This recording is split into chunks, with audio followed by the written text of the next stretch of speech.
Hey, and welcome back to the channel. I'm Yogi. If this is your first time joining, welcome. We are working on a 2002 Porsche 911 Carrera Cabriolet. I had the engine bored out to a 4-liter, and as you can see, the engine is now back in the car. So be sure to get caught up on past videos so you can see where we're all at. I'm back from Mexico City, and it's been a crazy week for us. A lot of life-changing events have happened, and things that I learned about my culture that I didn't know about. It's quite impressive. So I'm really excited. I've been rejuvenated by my vacation and I'm ready to wrap this project up. So what's left? Well, I mean, we got to wire everything, we got to plumb everything, and then we got to get it started, right? So we got to check for leaks, not only in the vacuum, which I did already. I checked for vacuum leaks on the intake side, but we also got to check for leaks on the cooling side. So I'm gonna run a vacuum test there in a little bit to see if we're gonna hold coolant without leaking. If that's great, then we will put the coolant in and we'll move on to the next part of the project, which will be fluids like oil and power steering and things like that. So a lot of little things to be done, no time to waste. I wanna get this car started before Valentine's Day, and it's now February 1st, so I think I can accomplish that. So with that said, Porsche Carrera engine rebuild, let's fix it.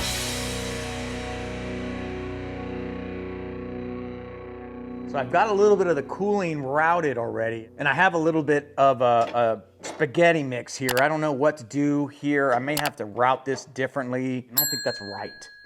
And then after that, I have this, of course, needs to be plumbed back in directly into the front console here, as well as the plumbing underneath.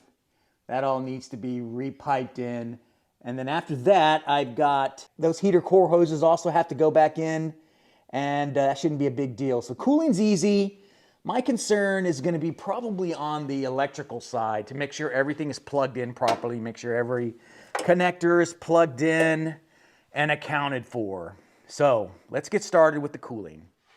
All right, I got most of the plumbing done up top. In fact, I think I got all the plumbing done up top. I've got the returns in, and I think I've got them routed just as good as I think I'm gonna get them. There's a little mount here. I think there's a zip tie that goes across here to hold these in place. This here is for the smog pump, which I have not put in yet. I've got, I'm thinking it'll be easier for me to get these hoses back in if I do them one at a time instead of in a pair. I think I can figure out the orientation. I'm using a little bit of my AMSOIL silicone spray. I am an AMSOIL affiliate rep, and I really like this stuff. Unlike the stuff that comes from O'Reilly's or things like that, they're a little bit more fluid. This stuff evaporates really quick and leaves just the silicone. So I like that. Not that it really matters, I think, but it certainly helps with cleanliness.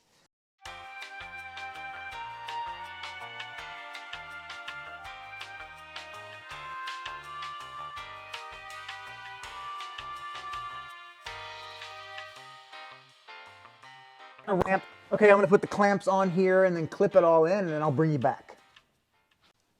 All right, there. So I got it all clipped in right there. And then there's another clip in right here, brand new clip. This one popped right off, but anyway, it mounts onto the side. Yeah, so all I gotta do now is put this clip in, and it clips onto the top of the crossover brace here. So I think I'm done with cooling. Let's move on to electrical. I have a ground that I need to reconnect here and then screw back on these connectors. They're different, but I don't know how different.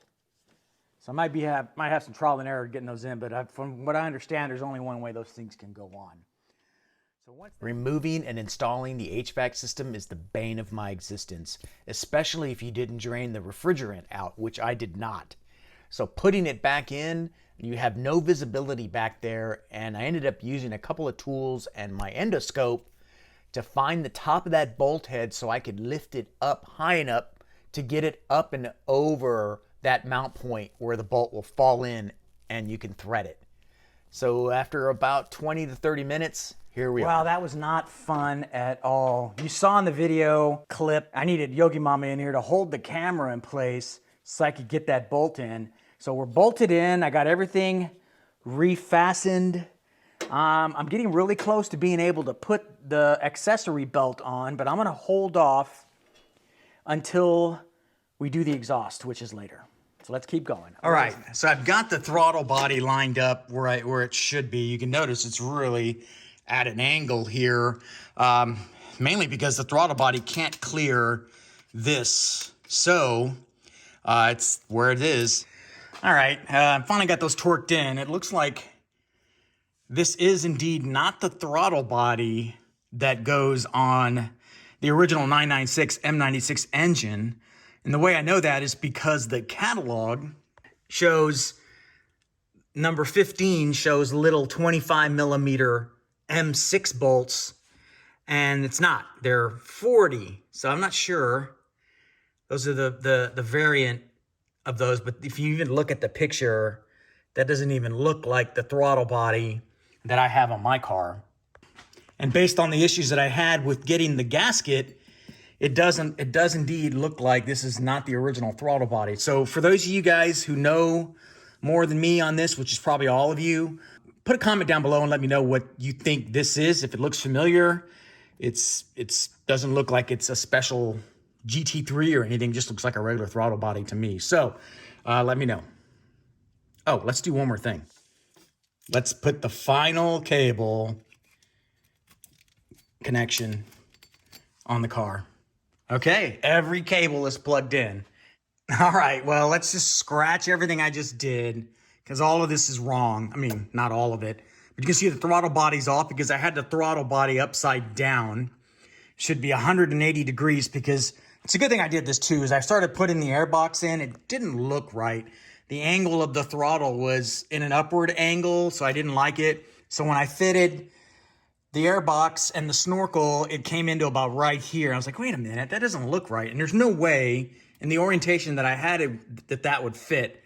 So I need to loosen this up again and then readjust it, then lock it in. So back and forth, but hey man, at least I caught it now, right? Like I said, in my videos, I'm not gonna show you everything that's perfect. I'm gonna show you the mistakes that I made so that you don't have to make them and you can just skip this and save yourself about a half an hour of work. Keep that in mind when you're looking at my videos, that it's not meant to be perfection, because clearly it's not. I'm still not gonna replace that hose. All right, and there, so you can see it's still loose, but it's good that I didn't tighten it all the way on the collar because I wanna make sure that this fitment is perfect before going any further. It looks like I'm pretty close. That's where you mount it. The air box is connected properly. So it looks good. So I think I'm gonna go ahead and tighten it up right there. And man, it barely clears the belt. Okay, this looks right. Let's button it up.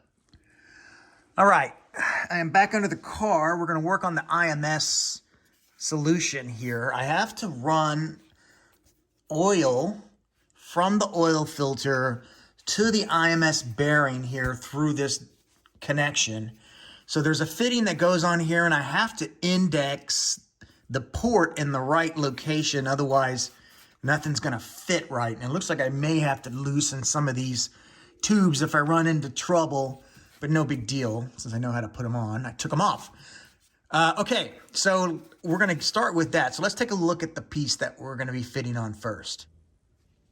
All right, this is the spin-on adapter that goes on the car, and this goes in like that, and there's the port. So first thing I gotta do is I gotta get this on here. So I'm gonna connect this, and then we'll get everything pointed in the right direction. And we should be able to get everything indexed, assuming that the threads were cut properly on the engine block. If they didn't, they gave me a little indexing shim, and we'll put that on there and figure it out. But let's try it without it first, as soon as I get that little fitting on. Okay, I put some Loctite 592. Yeah, Loctite 592 on there. Something tells me these things leak. So, all right, so let's get this guy back on. And I think it'll, oh man. Damn it. All right, let's try that again. All that work demonstrating it, and I couldn't do it. Wow. I'm so awesome. All right, let's tighten this up. All right, that is in. IMS solution is in. The indexing's close enough. You know, it's kind of hitting a little bit on the sump. I'm not 100% convinced that I have this thing tightened in all the way. We'll know for sure when it starts leaking. And if it does, I'll just drain the oil and readjust and do it again. It's not a big deal. Just don't want it happening when you're on the road, right? Because you don't know how much oil it's going to dump out. So we still got a lot of testing to do, but this is where it's going to be. And yeah. All right, let's start checking some of this off. Index IMS oil line, we just did that. We're gonna do the fuel filter tube next. We're gonna wait on this one. This one's a W for wait. Transmission bolts, that's a wait until the engine starts. The belt, exhaust, throttle body is done. Power steering reservoir is done. Making progress. Let's keep going. All right, here's the fuel filler tube. I took it out. It's got this foam collar here that's kind of breaking apart, but it's not that bad. I'm gonna squirt some silicone on it so it slips in easier into that hole right there. And then we'll line it up with the fuel fill area and then clean all that out, of course. And line this up and plug it back in. It shouldn't be that difficult. Let's see. Okay, that's in place, I'm pretty sure. I may have to do a little bit of twisting to get it straight, but I've got this thing cleaned up now. But, you know, I can't put it in here, man.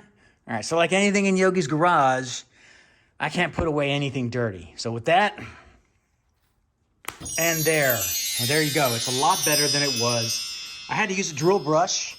One of those guys right there with some cleaner, and it took it right off. So it looks great. I'm gonna torque that in, get that plastic panel back on, and we'll take a look at it after it's finished. All right, and there. Looking good, man. It looks really good. Everything's back in place. Everything opens and closes. I've got everything buttoned up under here as well. This panel's been put back. Everything's connected. Making progress. All right, let's tackle the clutch slave cylinder. All right, I am underneath the car. What you're looking at there is the clutch slave cylinder. And man, that was not fun. Yogi Mamba helped me with a camera so I could see. But there's hydraulic pressure in the system. So pushing in the boot on the end of that slave cylinder was a pain in the rear, man. I used a combination of a pry bar here to kind of push it in most of the way. And then we had to snake in those bolts and just hope and pray that they get threaded in properly. But you can see they're in now. The slave cylinder is in place. And we can check that off the list. Man, what a pain in the ass. All right, so after the slave cylinder, so I'm gonna work on the gear shifting on this thing. And yes, there are the official Porsche repair for this. Those little clips right there is to wrap a zip tie around that to hold them in place because those clips just pop right out. And then I can line those up and clip them in. So yeah, so I'll get myself some zip ties here and we'll clean it up. Okay, well that was easy. He's clipped in pretty easily and you can see the zip tie work. It doesn't take a whole lot to hold them in place. Those are clipped in. So now I can start working on the interior and get my new gear shifter. Check out my new toy. All right, this here is the original 996 shifter. And you can see that it's pretty wasted, man. And it's not very well constructed. There's a lot of plastic in here. And, you know, it's just really sloppy, right? So a long, long time ago, and by a long time, I mean like 2001, I was able to locate and source a different shifter. And for the 996 and 997 folks out there, you're probably nodding your head, because what I decided to buy for the upgrade is this. This is the 997. You can see that here. The 997 GT3 shifter. And right out of the gate, you can tell that it's much better quality. This is just a holder, by the way, to keep everything kind of straight. But you can take a look at here, and there's way more metal, less plastic, just overall better construction. Yeah, so not cheap, but I bought it a couple of years ago, so I've already cried enough, and here it is. So this is a GT3 shifter out of a 997, and I'm putting it in my 996, and I'm getting rid of this shifter. I may clean it up and sell it because, you know, it's still worth money, I think, a little bit. And I can't even get the shifter off of it. It's like fused on there. But, I mean, sloppy, not sloppy. Look at that. It's gonna look good. All right, let's take a look at the interior.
All right, I want to go ahead and disconnect the fuel pump relay now before I get the seat in, because otherwise it'll be kind of a pain in the butt. It's going to be a pain in the butt to put the fuel pump relay back in, but I might as well only make myself miserable once instead of twice. So according to the workshop manual, the fuel pump relay on the electrical board contacts 3087, identified as 3 and 5 on the central electrical board.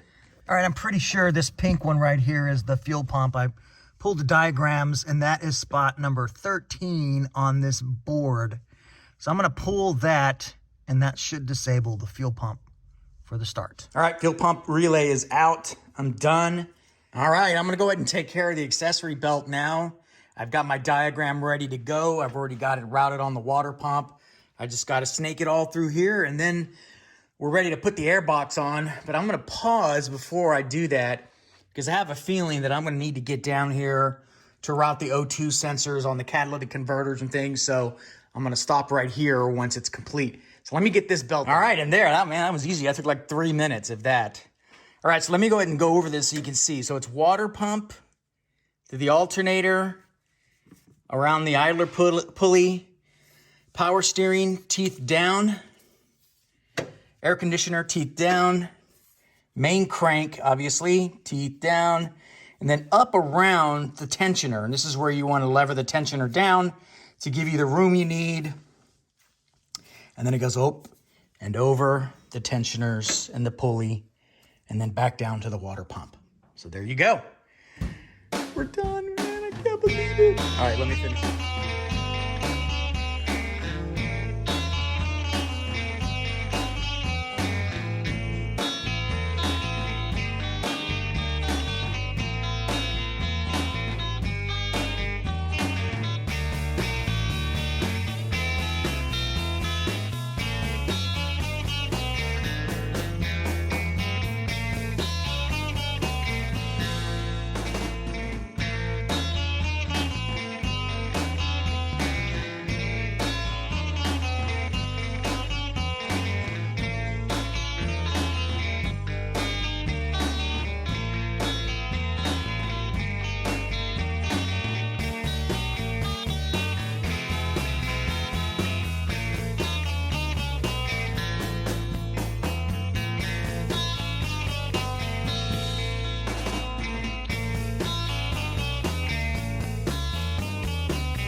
And I've got to get this shifter cleaned before I put it back. There's no way.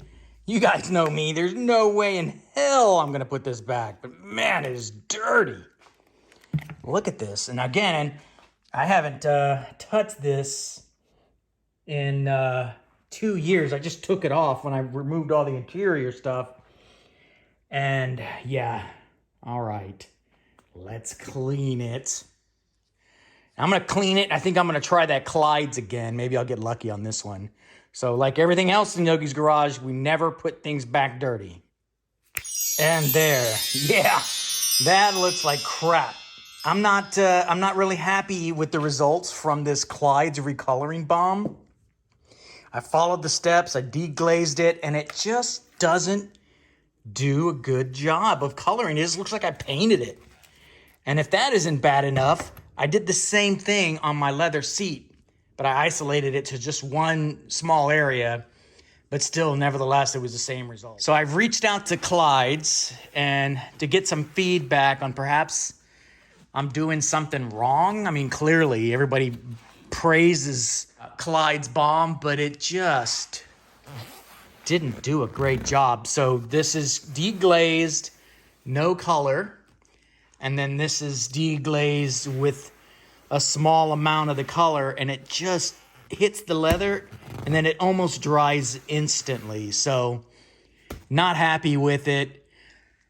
I planned on replacing the e-brake anyway, but I wasn't planning on replacing this leather. So I hope Clyde's has some info or some tools or something to help me get past this. I think I can just run some sandpaper on it and re-dye it, but I want to be certain. What you're looking at here is a master service kit for your cooling system in your car. I picked up one of these on eBay. I paid like $100, $150 for it, but it's got everything you need to check to make sure that your cooling system is not leaking with or without fluid. And it's also a purge fill tool.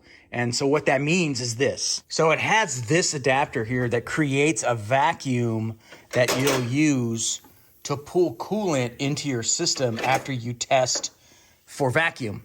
And you can see that I have my gauge right now. There's enough vacuum in there to pull about 15 PSI. That's usually what you're looking at or trying to test for, is about 15, 16 PSI.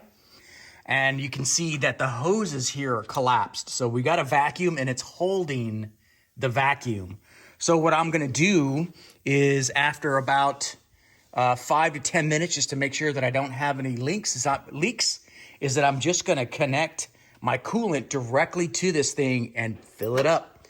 So I'm pulling a vacuum and then I'm gonna use that vacuum to fill it up. So check this out. Okay, so I've connected the coolant hose that they gave us to the bottom here. And you can see that it's all the way in this gallon jug, all the way to the bottom. And once that empties, I'll move on to the other ones. And yes, I have Xerox, it's G40, it's Porsche, blah, blah, blah. All right, so here's all you gotta do is this. And it creates a vacuum. And you can hear it gurgling in there. And I'm only using the vacuum pressure that I generated to siphon it in. And I'll keep an eye on this. And once it hits 0 or close to 0, I'll stop. I'll close the valve, swap out the can, wash, rinse, repeat. This thing holds about 6 gallons. I only have 5. So it looks like I'm gonna have to get another one. But regardless, this makes it so much easier. Look, it's hands-free practically. Shut it off, shove it in, start it back up again. Love technology.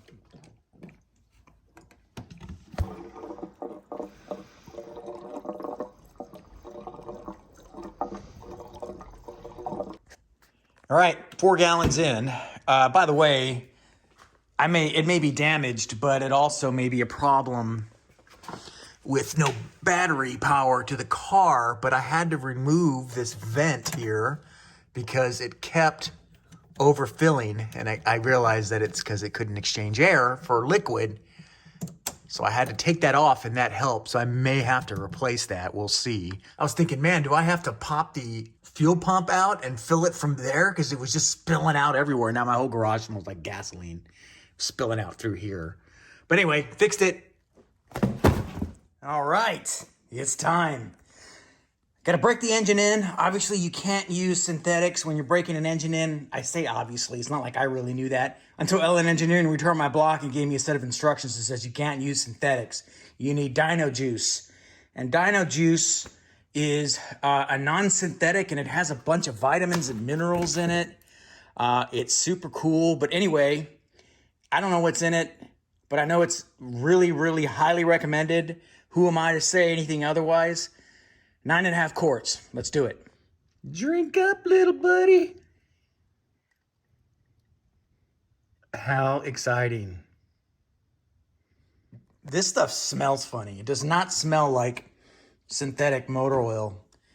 I think it smells like a T-Rex. All right, I've got about almost 9.5 quarts in there, probably like around 9 and some change. So I'm gonna hold it right there until I get the engine all finished, buttoned up, and then we'll check oil pressure. I mean, what else do we gotta do? Oh, dang, the exhaust. I guess I better show you that. All right, I have put it off long enough. We're here in front of this table, and underneath it is the exhaust system for Pepper. Now, why would I cover up the exhaust system if I'm just putting in the original exhaust all dingy and dirty? Well, I'm not. And I've been waiting a long time for this, and the last pieces finally arrived yesterday, and I'm ready to put it on the car and start it at the end of this video, thank goodness. I know it's been a couple of weeks, but I have not just been kicking back in Mexico City, I've been kicking back in Houston as well, and then getting my wits about me again to get back in the mode to finish this car, and here we are. All right, without further ado, drum roll please, introducing the new exhaust system from header to muffler tip. Yes, that's right. I partnered with FabSpeed, and I say partner, I'm using that term loosely, but FabSpeed and I discussed promoting their products on my channel, and they gave me a nice discount. I still had to pay for this, so it's not really a sponsored video, and show it off on Pepper. I mean, I put a lot of work into this car, right? You know this. For those of you who joined me just now, be sure to get caught up. But it's been a long journey, and I figured this is the icing, the cherry on top, you name it, this is what it is. So why did I go with FabSpeed? Well, FabSpeed's been in the business for over 20 years. The owner, the founder, started with his Porsche projects when he was a racer. He tried to find exhaust off the shelf to help him increase his performance. He couldn't. Thus, the story of FabSpeed was born. He made his own exhaust. 20 plus years later, it's a huge place in the United States, and it makes performance parts like this. So what better way, what better company to join with me to finish this project? So I got a lot to do, but let's talk a little bit about what these parts are and what they're gonna do to the car, allegedly. All right, so starting with the headers, they're equal length headers, and they will connect to an X pipe, and the X pipe will connect, depending on whether or not I'm on the track or not, will connect to the catalytic converters.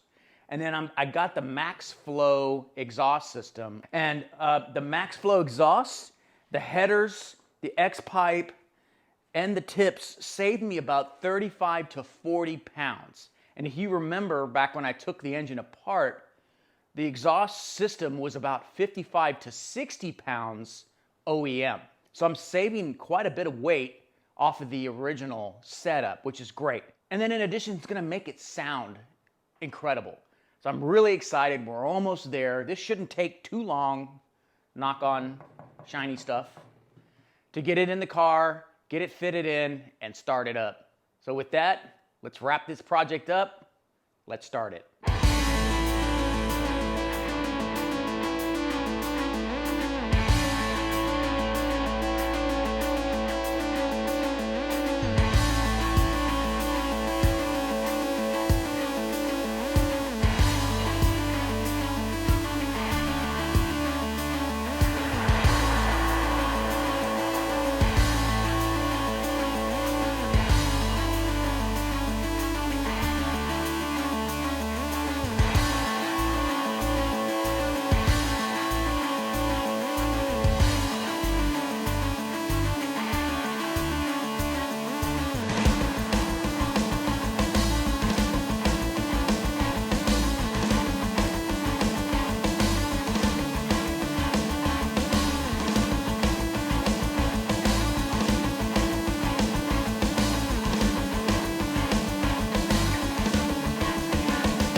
All right, here is a side-by-side comparison between obviously the new Fab Speed header and the manifold that is stock on the Porsche. Right out of the gate, you can see that the headers are not technically equal length.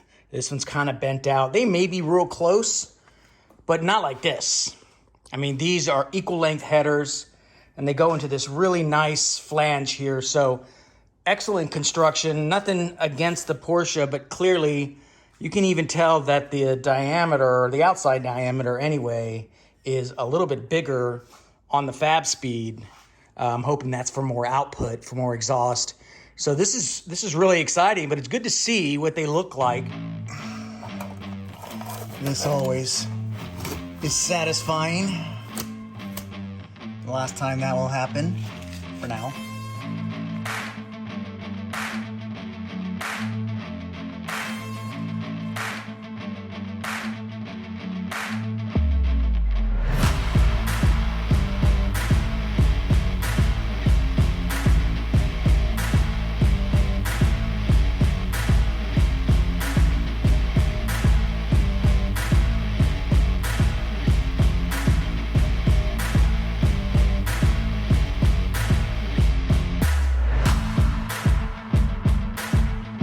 All right, second header is in.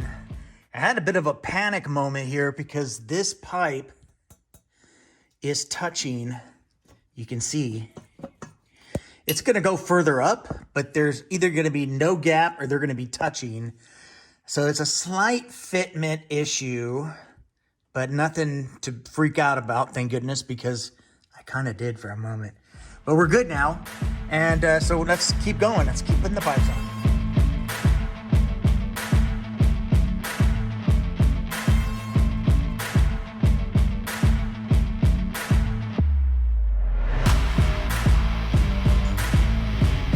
Right, the exhaust is dry fitted in. I haven't put any anti-seize on some of the new bolts here. I'm gonna hold off on that until I figure out what I'm gonna do with the catalytic converters.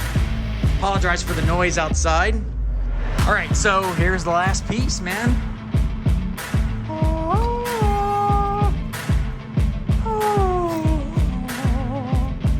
Boom. And if that's wrong, I can always flip it over there, but that looks good. Holy cow, that looks good.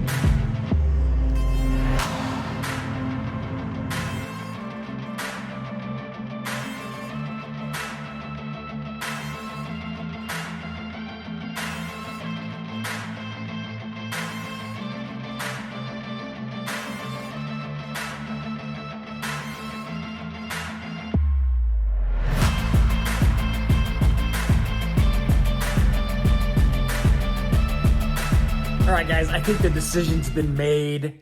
I pinged the Renless forum, and it's kind of a mixed bag as to whether or not I should fit the car with the catalytic converters during the break-in or not. I'm gonna go straight pipe. I know I need to get the car registered. There's a couple of ways around that. I can put the cats back in and get a legitimate reading from the O2 sensors. Or there's a trick or a workaround using spark plug defoulers.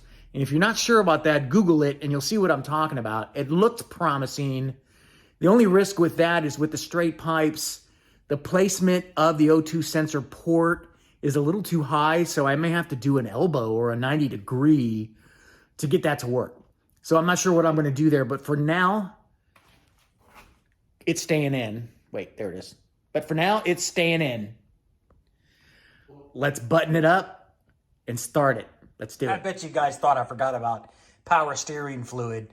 Nope, there it is right there. That stuff is expensive. This is like $39 for a liter. So I bought two. Good thing I did. I bought two, one for the Mercedes and then one extra one. That's my motto in Yogi's Garage. Why buy one when you can buy two? That's why I had two car projects, and look where it ended up. All right, so let's get this power steering. All right, the battery's in. I'm out of breath because this thing is jacked up still on the first step over there. So I had to get up on the ladder and whoop in there. And you know, batteries aren't light. So we're waiting on Yogi Mama. It is about 8:20. She had a company function And so it's holding me up on starting this. So this is for you, Yogi Mama. I'm very anxious, nervous, all of the above. But man, I just can't see how this thing won't start. I'm really excited. All right, we're almost there. Okay, the first thing we're gonna do is prime the oil system. And I have instructions on how to do that for a built engine like this. So I'm gonna put power to the system. I've already pulled the relay for the fuel pump. So we shouldn't be getting any fuel to the system. You good? I'm so nervous. You can do it, baby. I'm so nervous. Okay, ooh, look at the power to the car. 101,445. All right, here we go. Oh. Please, please. If we run into any problems, we're just gonna pause and I'll sleep on it. Okay.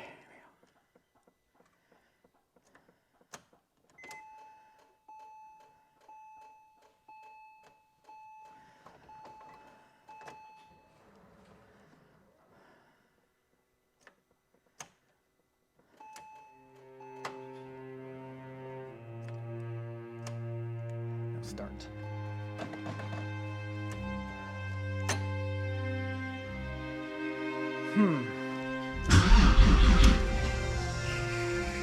Oil pressure's building.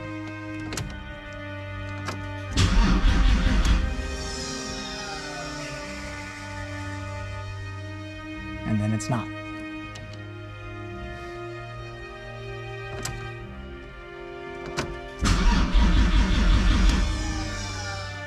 I'm not building any oil pressure, and I've been doing this for like the last 15, 20 minutes. I've tried it different ways with short cranks and then semi-long cranks, and it's not making any difference. My oil level keeps going down, and I put 10 quarts in it now, and it only is supposed to carry 9.5, and there's no leaks, and so the oil's going somewhere. All right, I'm gonna pause it right here and give you an explanation on what's going on. So the first problem that I ran into with the immobilizer is still giving me trouble. I figured that it had a year to dry out, but it wasn't enough, and I tried to turn the car over and I got a no start condition. So after a few moments of panic, I realized that it's probably something to do with the immobilizer and the key fob. So I got out of the car, I locked it, and I unlocked it, and the chattering and the kind of noise that I was hearing coming out of the immobilizer went away, and that's when the car turned over. So because of the no start condition and the lack of oil pressure building, Yogi Mama and I decided to call it a night, and that's when I decided to reach out to my friend Bruce, aka Texas Squirrel, on Renlist, and ran it by him, and he said, dude, you gotta start the car with fuel running. Here we are. All right, thanks again to Bruce, who seems to be helping me a lot. He told me that I will not build oil pressure unless I start the car. So that makes more sense, right? Because I didn't really understand the verbiage in the LN Engineering documentation where it said small blips, like you don't want to turn the car over and over and over again because you're just going to damage the internals. I did a little bit of that, but I didn't do a whole lot. I did a lot of small little blips of start, but what they meant was to get the engine to start. So I'm gonna do that now. I plugged in the fuel pump. I've got 4 gallons of fresh gas in there. Let's start this up so we can high five and do some whiskey and go to sleep. Let's do it.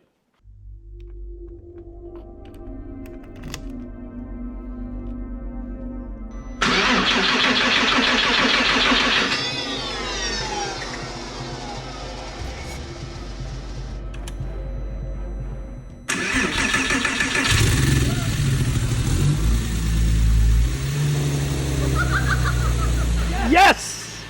Yes! Yes! Victory! Woo! Woo! I got plenty of oil pressure. Engine's running. I'm super happy. Yeah, baby! I started my Porsche! Ah!